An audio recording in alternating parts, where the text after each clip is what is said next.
One of the most common scenarios you're going to have is people jumping on your neck and trying to finish like that. Right? So I pull myself under, he grabs my neck, I catch. I come up, he sits to the opposite side. So anytime you end up catching your partner's legs and they're still hanging onto your neck, this is very good for you. Right? So as long as you don't panic here and you just get a hand on the wrist, make sure that you can breathe, keep your shoulder pressure into him. So if he squeezes here, he's just wasting his energy. Right? Right? So when the person hangs on, we're going to work on using this to turn it into submission on him. Right? So I need to free my left arm.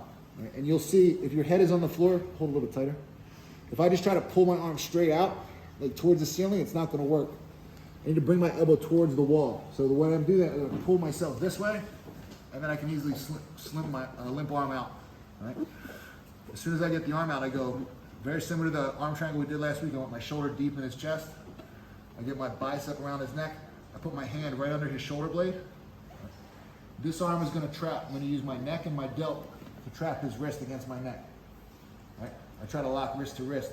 Now from here, my goal is to bring my head towards the floor and up towards his head. So I start to come down. I bring my head to the mat.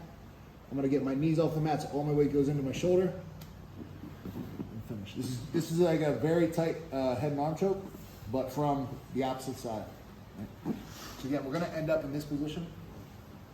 He's got your head and arm trapped. First step is to free your arm. So again, I pull myself away. So he turns up on his side a little bit, and then I pull my arm out towards the wall, not towards the ceiling. If you just try to pull up here, you're gonna get stuck. Pull it out, and immediately drop your shoulder in tight to his neck.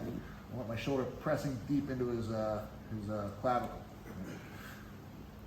Walk your hand in deep. Try to get the back of your hand right under his shoulder blade. Your other arm traps his wrist, and then to finish, don't just start squeezing with your arms. This is like a head position move. I bring my head towards the floor and up. I'm almost trying to touch my head to his head. Now all my weight comes off my knees and into my shoulder.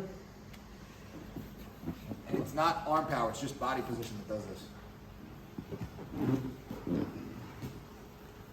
So, underhook, your partner goes to the front headlock.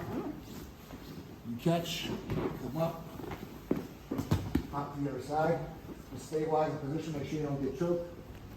Pull him onto his side, slip the arm out, shoulder deep into the clavicle, hand under the shoulder blade, immediately head to the mat, knees off the mat, and then twist your weight into your shoulder. All right. 1, 2, 3.